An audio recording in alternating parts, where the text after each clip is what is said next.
ولا تقولوا لمن يقتل في سبيل الله أموات. Kur'an-ı Kerim'i cüz cüz, sure sure, sayfa sayfa okurken bunu iftarla tamamlıyoruz.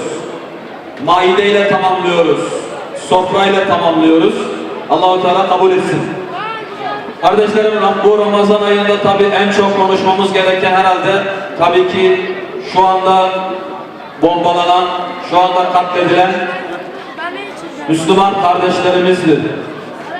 Dünyanın neresinde olursa olsun Müslüman kardeşlerimizi Ramazan ayında en fazla hatırlamamız gerekiyor ki şu anda, şu dakikada katledilen kardeşlerimiz var. Bundan sonra kardeşlerimizlere de eziyet görüyorsa sadece Ramazan ayında değil, sadece üzerlerine bomba yağdırılırken değil, sadece katledilirken değil, aç kaldıklarında,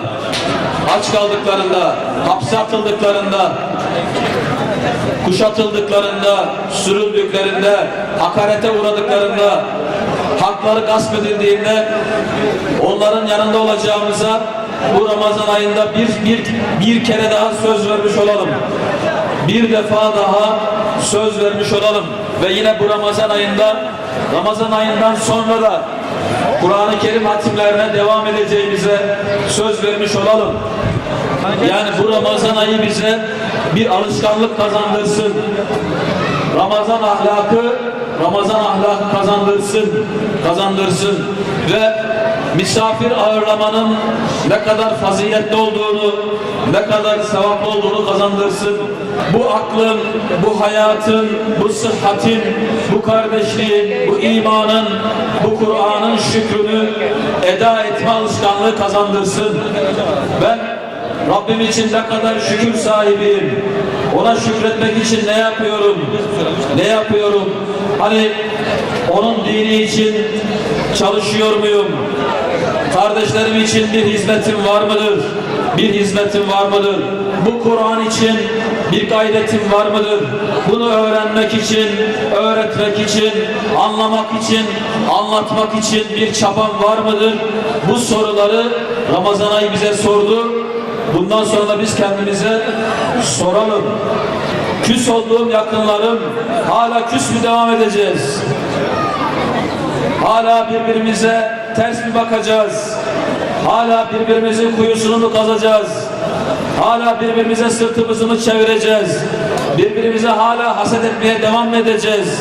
Suizana devam mı edeceğiz? Gıybete, dedikoduya devam mı edeceğiz? Ramazan ayı bize bunları sordu. Biz de kendimize soralım. Bundan sonra ya Rabbi biz bunları bırakacağız. Çünkü şu Ramazan ayında söz verdik.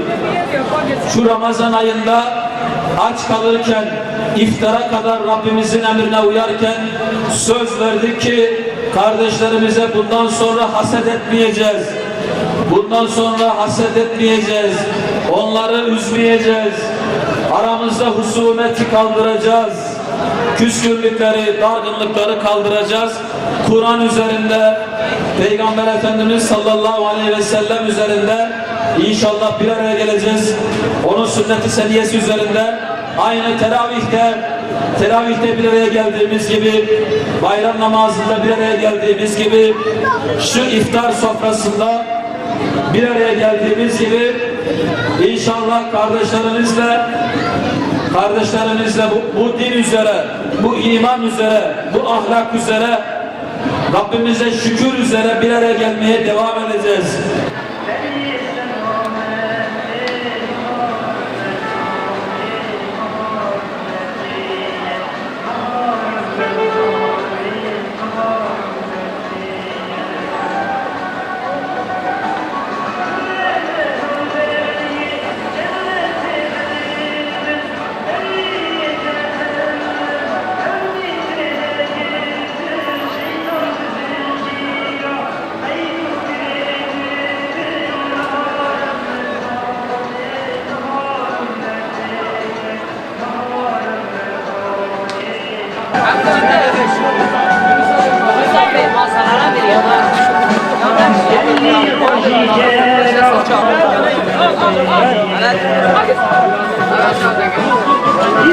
Hamdi, hadi adamlar yemek almış ya. Hadi. Abi getir buraya dökülüyor da oraya dökülüyor. Hadi ya Allah sak.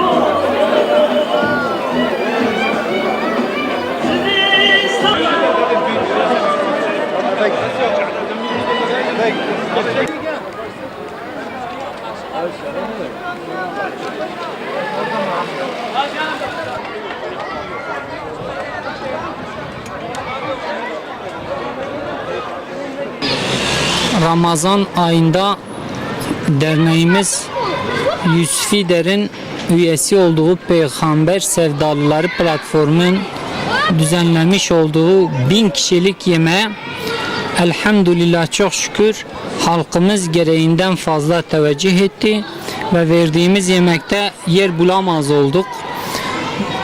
Biz bu yemeği halkımızla daha iyi kaynaşmak ve Ramazan ayında insanların birbirini davet etme geleneğinin daha da fazla yayılması için bu tür etkinlikleri düzenliyoruz ve biz de 1000 kişilik iftar yemeğini düzenledik ve hamdolsun gereğinden fazla insanların katıldığını gördük ve insanların teveccühü gerçekten iyiydi. Biz görüyoruz ki insanların halen böylesi sosyal kaynaşmayı gerektiren sosyal etkinlikleri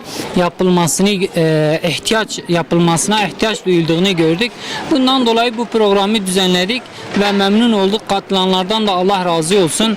Bu konuda emeği geçen ve bu konuda katkısı olan tüm esnaf kardeşlerimize ve diğer kardeşlerimizden de Allah razı olsun. Sizin de bu olaya duyarlı olmanızdan dolayı ve bunu haber yapmanızdan dolayı Allah sizden de razı olsun.